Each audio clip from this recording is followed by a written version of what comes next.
back to the adventure about Tristan Bullbridge, the cut person blacksmith who's out to get Alma the Frail's book, spell book actually, the Book of Blessing, which she uses to bless her house with all her artifacts, magic items and trinkets and treasure. And of course, Tristan Bullbridge, he's out to collect the artifacts for Alma to win her heart. He thinks that if he collects artifacts for her, she will fall in love with him. We'll see about that. Normally it's not the way it works, but well, I guess you're allowed to be naive, right? And he's, and the last time, so one of the last times I played, Alma was bound because she was attacked by some musky, smelling, dirty, muddy people who stole her book. So now he went to the Mud Valley, he traveled all the way there and found out in the valley the bright hunter's lodge. And he went to the window, looked inside, and he saw one of the NPCs I rolled up earlier in one of the videos. It was Bartholomew Quilland. Whether he was the thief, we don't know, but he might have been because there was another guy in there with him. Bartholomew had a dart in his neck, I think, and there was this guy with a blowgun standing in front of him, and he was begging for his life, but this strange guy, whose name is Madin, I rolled up the name Maiden, but I think because he has some intelligence and therefore has some magic powers, I call him Madin. It was a more wizardy name, I think. So it ended up, it turned out that Bartholomew was killed by Madin after he gave the book to Madin. So now he has the Book of Bless. Spell book. Blessing. And Madin hasn't seen Tristan, who's looking through the window. Not yet, at least. And then the last time I was kind of frustrated that my massive giant book of battle mats didn't have a swamp in it. But then just 5 minutes ago when I thought about it, because I was tired of looking at it, I just took it away. I found this house inside the one I just showed in another video, the dungeon craft box with cutouts inside. I found this house, very nice. And then I thought, wait a minute, this table is brown. That's the color of the swamp, of course, so I don't need anything else. So the house is here. And Tristan came from the southeast and traveled northwest into the Muddy Valley. And he's standing at this house now. And he looked inside, and then you can just do this magic trick. Whoa, we have a lodge. Very nice. So I guess I need some meeples. There it is. The meeple jar.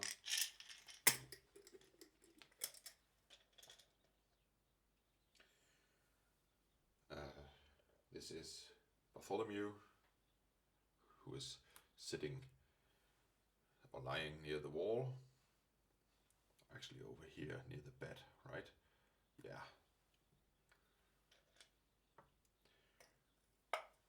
And I just got the green one, the first one I got. Because Tristan was looking through the window, and in the beginning he only saw Bartholomew, but then this guy stepped into view and has just killed him. So that's the scene. Maybe I should move the camera just a bit. And actually I can adjust the field of view. Oops. Like this. Okay. So, got this guy. We don't know much about him yet. We don't know which spells he got. Actually,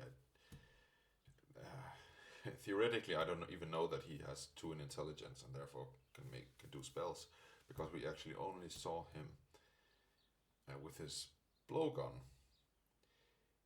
But maybe he doesn't have any spell books, and then there's no spells, right? So, I don't know. And somehow we have to determine what happens now. Then I've been thinking, and I have this massive book called Break, the RPG.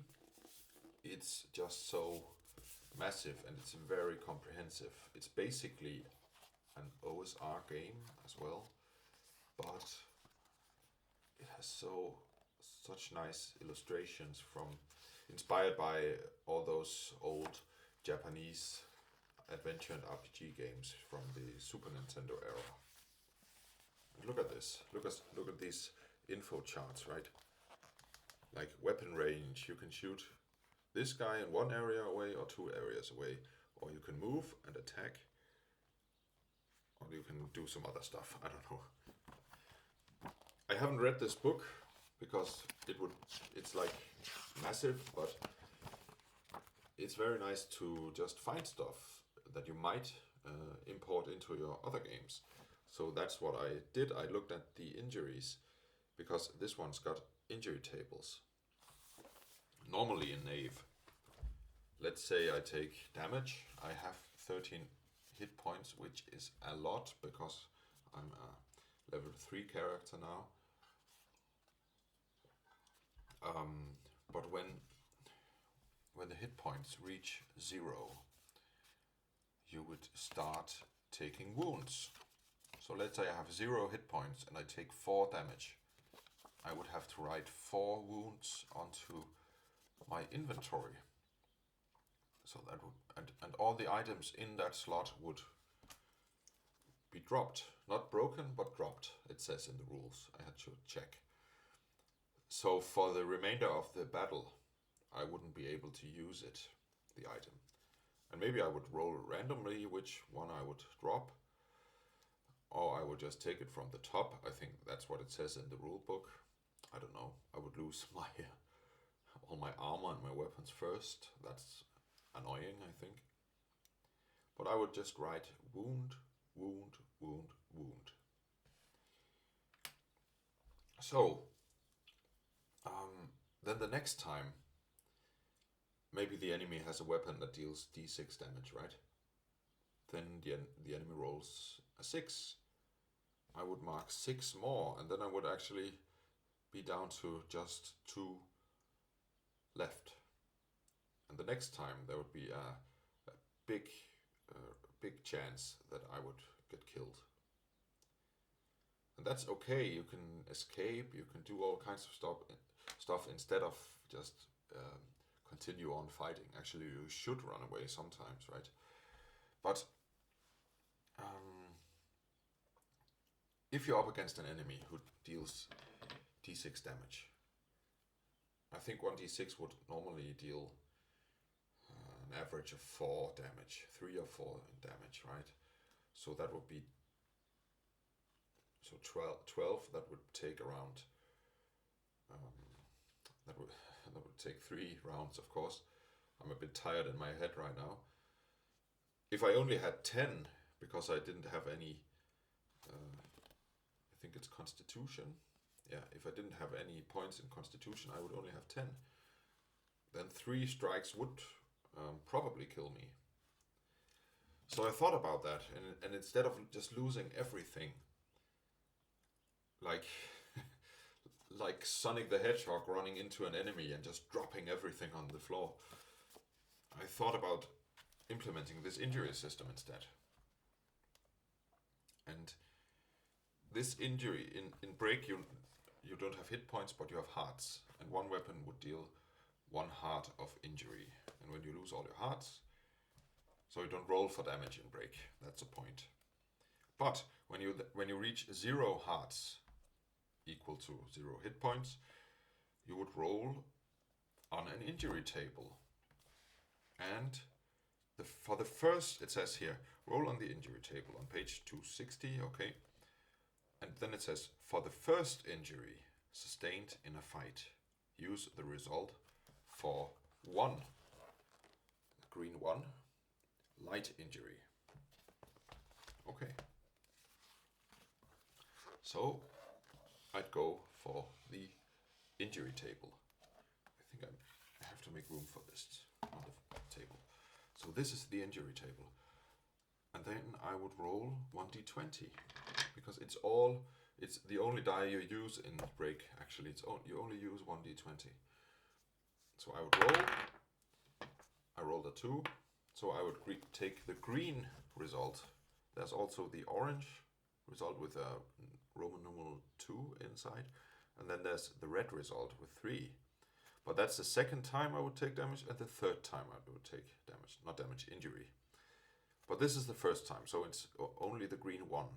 And I rolled a 2, and it says, if you roll 1 to 5, you'll get shocked or stalled. A solid blow has stunned you. Miss your next combat turn. Interesting. Then the next time an enemy hits me, instead of rolling the damage die when I'm at 0 HP or less, he would just hit me with a d20. Okay, he rolled high, so he would 17. He would reach my armor class or above, and he would deal damage. So I'd have to roll another injury instead of subtracting from the inventory. And I would have these 3 strikes. So I rolled a 12 on injury category 2, the Roman numerals 2, the orange one. 12, so I'll find the 12, 7 to 9, 10 to 11, no. 12 to 13 in second category, broken leg. A strike to your leg forced you to hobble or crawl. Okay. Roll to see which leg is broken. 15. 11 to 20. That's 15. Left leg. So my left leg is now broken. Your speed rating is reduced by a single step. I would just say your speed is halved. You suffer a snag on all might and deftness aptitude checks and contests requiring the use of your legs until you receive treatment for this injury. I think that just means the same as strength and dexterity. So disadvantage on all strength checks and dex checks where you need your legs. I would rule that. If this injury occurs on the same limb a second time, count this injury as severed. So I would lose my leg if this happened again. So yeah, now I have a broken leg, and then I would just, instead of writing wounds like 10 times on this table, on this inventory table, I would just write it in one of them. I would write shocked, stalled, and of course that might disappear again after the first round because I just miss one combat round. So then I'm not shocked anymore, so I can delete it. But then the next one, broken leg, I would write it somewhere. Broken leg. Drop the caltrops maybe, or drop something else, and write broken leg. And then I have that in my inventory until I get some treatment back in the city or whatever, or some magical treatment. And that is, I think it's more interesting because it's more narrative. You're writing down what actually happens to you instead of just wound, wound, wound, wound, wound.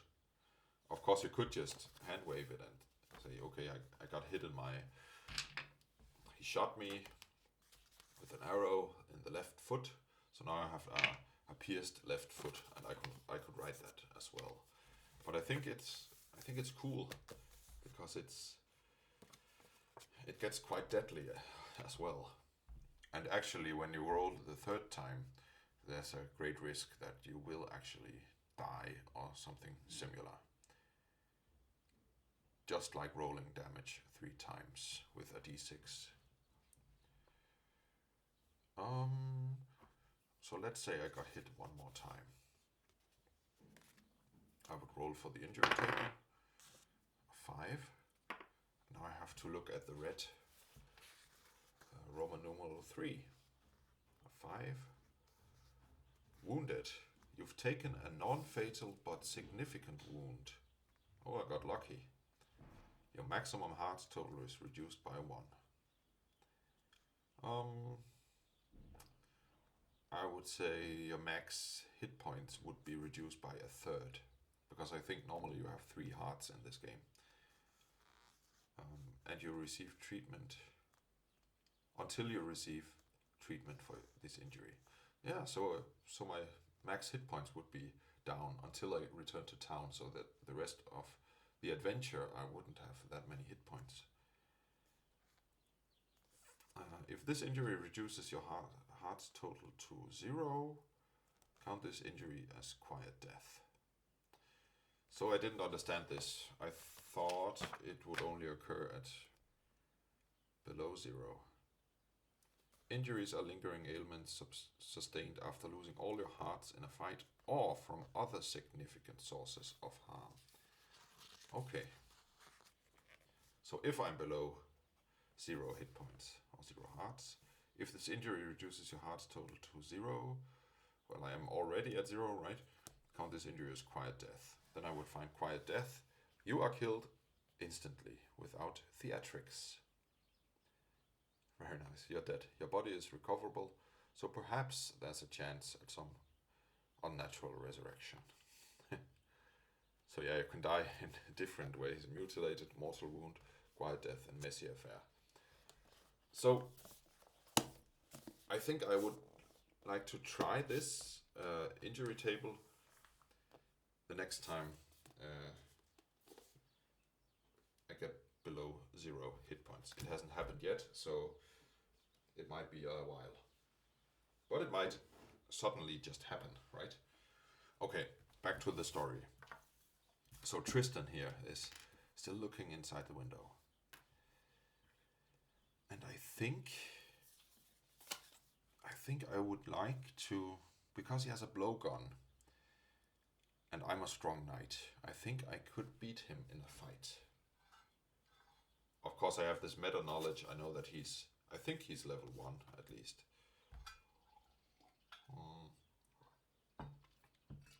But I think I would enter combat now.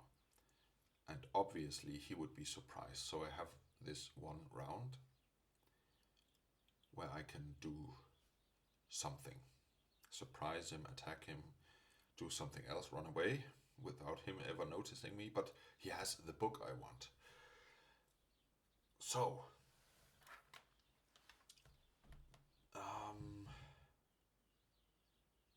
but maybe actually I just spent my round watching all this, and maybe it's time for a hazard die. And let's see. And because we zoomed in from the map, when we're in this big map, we are doing the travel hazard die, but now we went into the muddy valley and we encountered this cabin. So now this is like dungeon delving, I guess. So I would take the delving version of the hazard die. Nothing happens, so it's my turn again. Actually, maybe it's... No, wait, I came here, and then it was the enemy's turn who killed this guy. It wasn't really a combat, it was more like a scene, a narrative scene.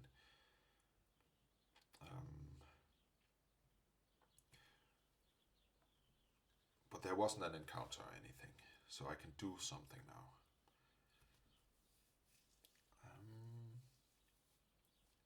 Yeah, so it was my turn, then he did something, and then it was the hazard die, and then it's a new round, it's me.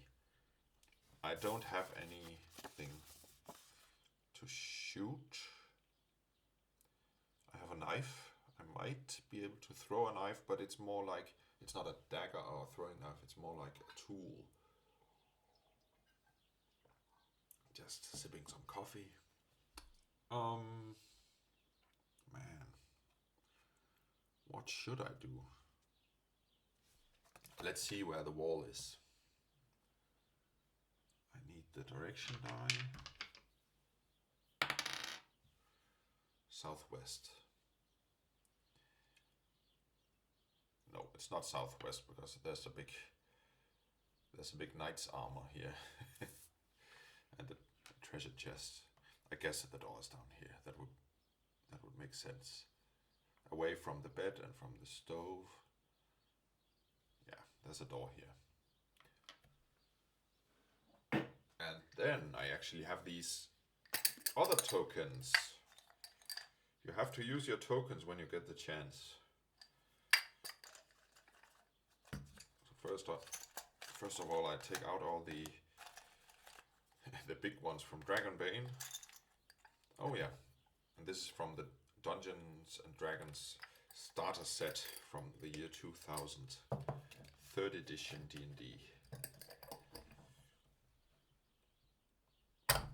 Oh, it's actually in color. Nice. So I'll just put it on in this corner. A closed door. And I can see what's inside, so I have an advantage.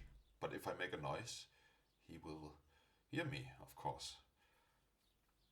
And I think he's about to do something, so I have to act, do something. I don't know if the door is locked. I check if the door is locked. Is the door locked?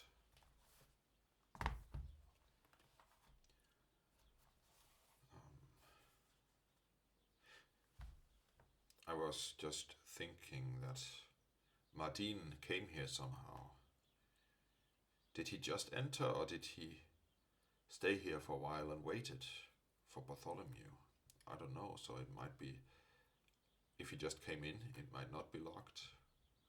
If he was here before, he somehow came inside and locked the door. But then Bartholomew came home. Maybe he locked the door before he was surprised by Mardin. I don't know. Is the door locked? You have to stop overthinking.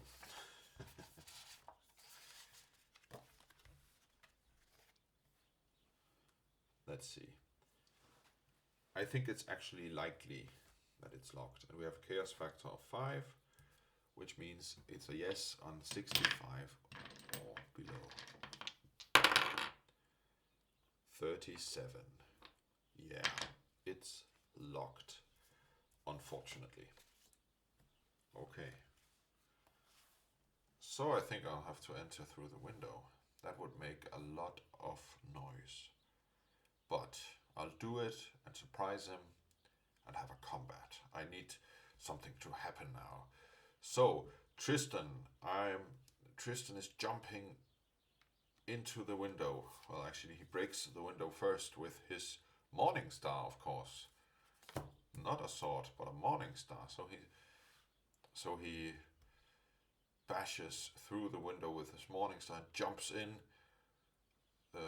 shouting, "Rah, you bastard!" runs across the table and attacks with an advantage because he's on the table. I always think about it like that. If you go on top of a table, you have some kind of advantage. Advantage comes from using the scenery creatively. So I attack. I have +3 strength and +5 advantage. So it's +8. Man. 1. Shit.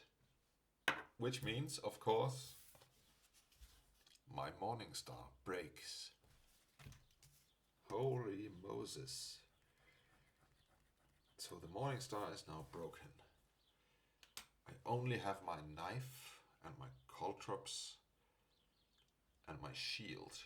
I might hit with my shield, I don't know. But this was very, very bad for poor Tristan. And of course, Mardin jumps back. And he's very surprised. And now it's actually a combat round, because this was the surprise round. So I'm gonna do initiative. And I have to... I always forget the initiative. I think it's a charisma check. And I think the damage, the hazard die is not used in combat, so away with that. Combat initiative, make charisma versus charisma. Easy. So I have +0 charisma. 2, very bad. Mardin has also +2, +0, and he rolled a 15, so it's Mardin who's first. And Mardin, of course, pulls his blowpipe and shoots at me. And actually, in Knave, you use wisdom for ranged attacks. So he has +1. 13 +1 is 14. Fortunately, I have an armor class of 15. So he shoots a dart at me, and I pull up my shield and deflect the dart. And then it's my turn.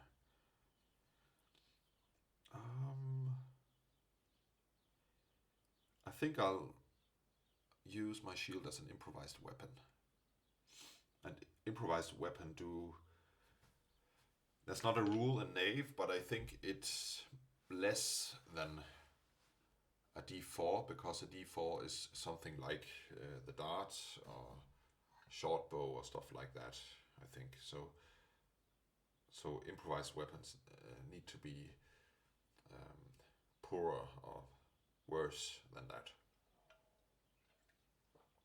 So I think maybe a D2. So I jump at him, and now he stepped away, so I don't have the advantage anymore. But I take a swing at him. +3 with my shield.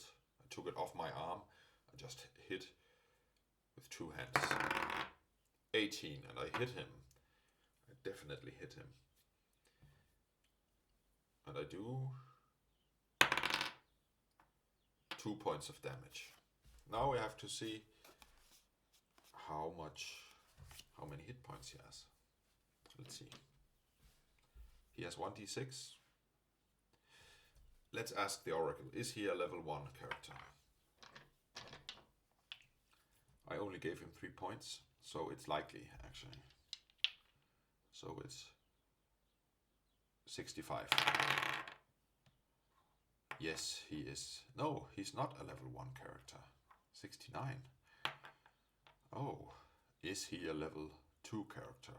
That would be very likely then. Yes, he is a level 2 character. Which means he's got 2d6 max hit points. That's 8. And he just lost 2, so he's down to 6. And he does have some armor, doesn't he? Let's see the picture. He has plate armor. So he has arm plates.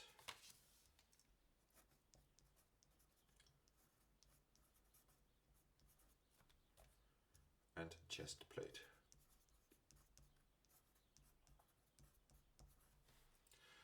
I actually don't know the system or what they mean by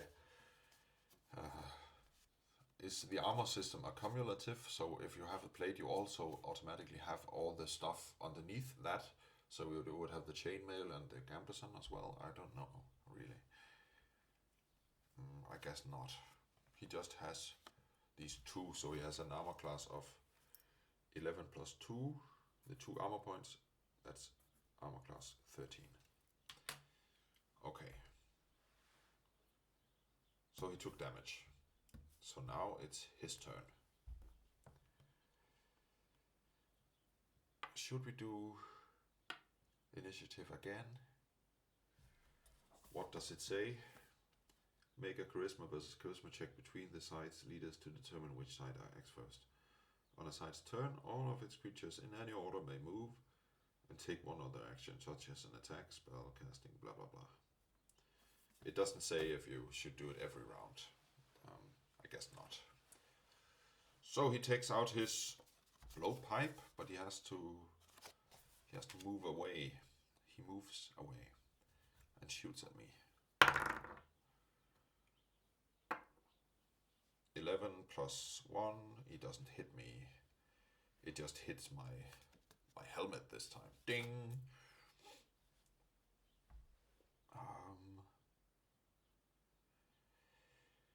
Tristan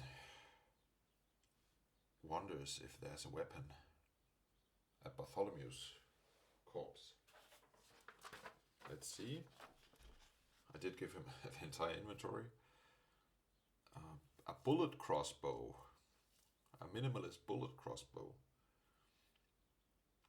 And a whip.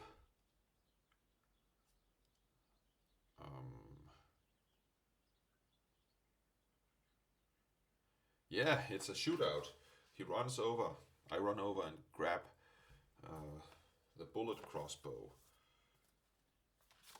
Then I have to find it in the equipment chapter. Equipment. Missile weapons. Slings. No. Bows. 2 hands and so on. 2 hands, 2 slots, d6 damage.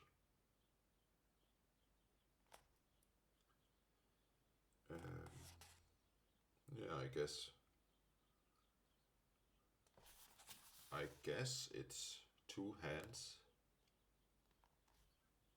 2 slots. Yeah. A bullet crossbow.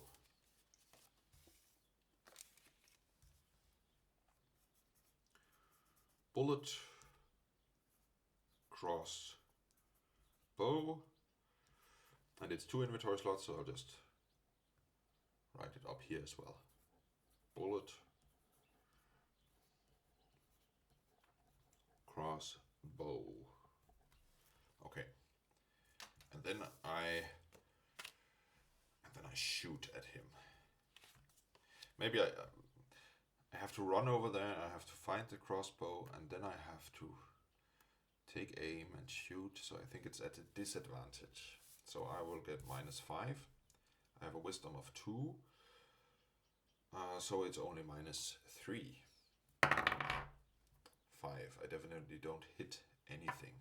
Well, actually I do hit something. I hit the wall or the furnace or whatever. The stove or what you call it. Okay, so... And he shoots back, of course. Oh no. 19 plus 1. He hits me. And the blowgun, I think it's 1d4. The blowpipe, sorry. 1 damage. I'm down to 12 hit points. That's okay.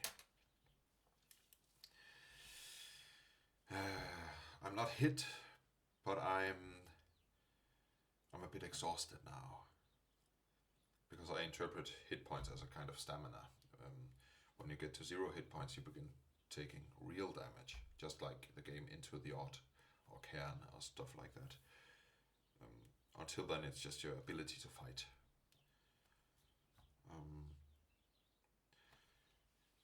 Do I just shoot him now?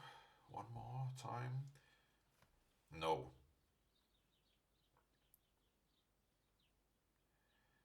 I think I'll drop the stupid crossbow again. Yeah.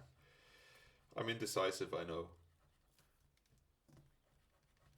I drop the bullet crossbow and I'm gonna examine this armor in the corner. This knight's armor, because he's definitely standing with a weapon. You can't see if it's a sword or if it's an axe or whatever. because he's holding the handle upside down. So, but I'm sure he has a weapon.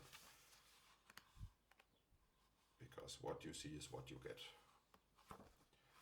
So I'll find the weapon table. So I run over to the armor. I haven't been looking much at it. Actually, I only just saw it now because I came into the building and then I saw this armor. Now I'm really seeing it. I'm looking at his weapon and it's a 44. It's a katana. That's cool. Wow, katana. So he's slowly becoming a ninja. Well, it actually makes sense because this guy Bartholomew, he was some kind of burglar. He was out for artifacts, stuff like that, and he was out to fight nobility. And maybe he just stole this entire armor, or just stole the armor in one place and then stole a weapon for the armor another place because it doesn't really fit the armor style. But maybe he stole it from Alma actually, because she has all kinds of artifacts and stuff from around the world, so she might have a katana which is strange to this culture, and he stole it because he thought it looked cool. But now I have it and I charge at Mardin and I attack him. And I have a +3. Oh, 18 + 3, that's 21. So I get to deal damage and I get to do a free maneuver. Normally you could make a check, a dex or strength check to make a maneuver that doesn't deal damage but could deal indirect damage, like pushing someone or disarming them or throwing them to the ground. But now I get to do both. So this katana deals 1d6 because it's a one-handed weapon. So 3 damage. I cut him. I cut his arm, I think. So he's down to 3 HP. And because he's standing with his back to the wall, I shove him. I push him up the wall. After I just cut him, I give him the shoulder. So he actually drops. He drops to the ground. He needs to spend one action to get to his back on his feet. So now it's his turn. So he gets back on his feet. And I think actually he needs to make a morale check. And I think morale. Where's morale? Morale test. An NPC's breaking point. Roll 2d6 equal to or under the morale, or they rout or surrender. That size leader can pass a charisma check to reroll a failed morale test once per battle. And so on. He doesn't have a morale. Does he? I'll just look at the bestiary. Like a bandit, he has a morale of 8. A bandit has a morale of 8. So that's, I guess, the standard human morale. So I have to roll below it, equal to or under the morale. So this can be confusing because Knave is otherwise a roll high system, but now you have to roll under a morale. In Shadowdark they wouldn't do that because one of the rules in Shadowdark is that rolling high is always good. It was one of Kelsey Dion's rules when she designed the game, because it is actually confusing. So 8 or below. 8. And then he passes morale, equal to or under the morale, or they rout or surrender. So he doesn't rout or surrender actually, but he can choose to do something else or run away or whatever. And I think he will, because he will get killed if he doesn't. So he would run away. And I think it's just a dex check against a normal difficulty of 16, and he has +0. So he tries to get away. 11.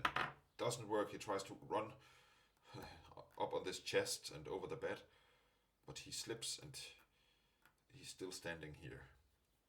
I'll give him an opportunity to attack, though, because otherwise it's too easy.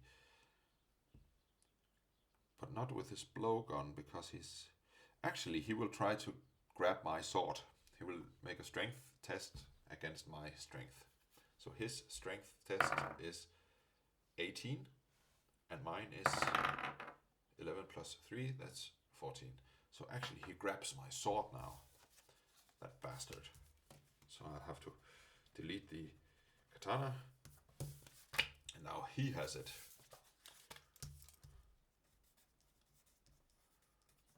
Okay, so he grabbed the katana, and now it's my turn. Can I just grab it again, and we will grab the katana forever? Well, if I grab it, I have... Because he tried to escape, that was one action, or one movement, and then he'd grab my katana. So he had 2 actions. If I grab this on one action, I can attack him with the other action. So I'm gonna grab it, +3 strength, 19, +3, that's 22. He can't beat that because he has +0. So I grab the katana and then I attack him. And I roll a 1 again. So I grab the katana, try to hit him, but it's all going way too fast. So I somehow swing the katana all the way to the furnace over here, and the katana just breaks in the middle. Maybe it wasn't a real katana, but just one of those stupid tourist katanas. So that's broken. So now there's half a katana on the floor, and it's his turn. He is doing a maneuver. He is trying to push me back. And I think it's just a strength test.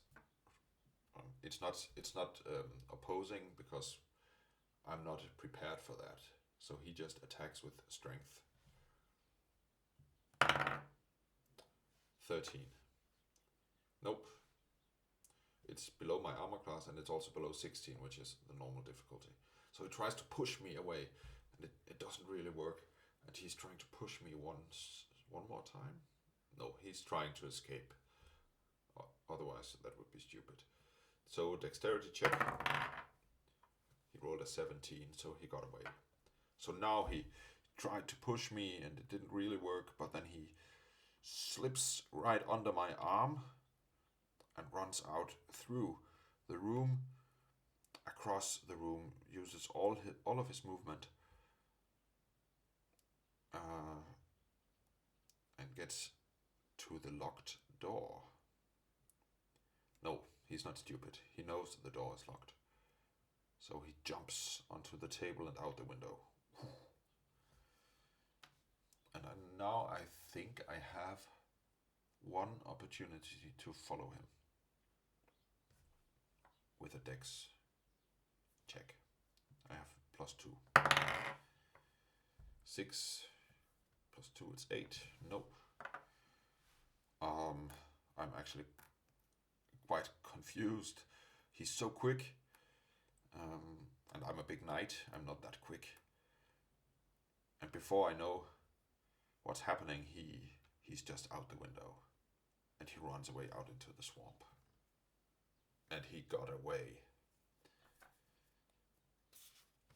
And I think that's it for today. That's a scene. So I'll put it into the journal. And in the other video I showed this nice journal, so take a look at that video. It's in the Paper Republic notebook. So I will add Mardin.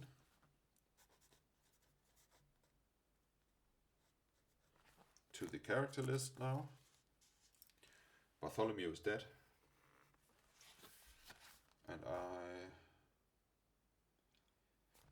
the last scene was traveling through the muddy valley, sees a bright hunting lodge. So this scene looked through the window. Looked through window. Bart, dot. It's an abbreviation. Bartholomew killed by Mardin.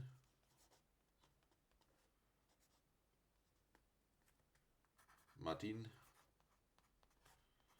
stole book of blessing and a fight. Fight exclamation mark. And Mardin got away. Mardin escaped. Okay. So now I have to ask, was I in control or was the scene out of control? I think it was out of control because the sword broke and my my morning star broke and he got away. So I wasn't in control. So the chaos factor goes up. So the chaos factor is now 6. I'll turn the die. And that's it. That was scene number 5. And I think the mythic book suggests that after 5 scenes you would make a random event. So I think I'll just write this for the next scene, random event. Or random scene or whatever it says. I have to look that up. Okay.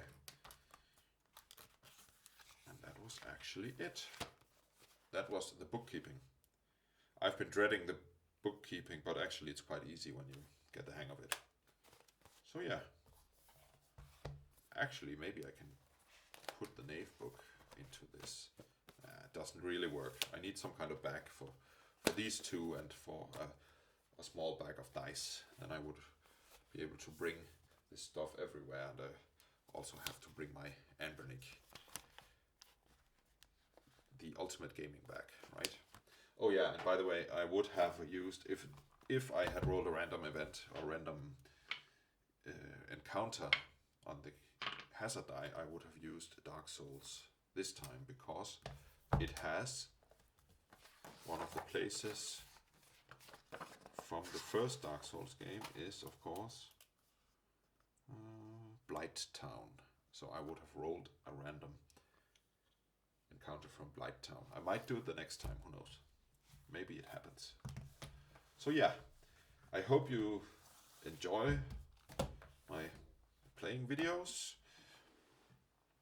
I think it's quite fun, but I'm also very exhausted now. It drains me, but in a nice way, because I guess it's a piece of work. It's not easy entertainment like Instagram or TV.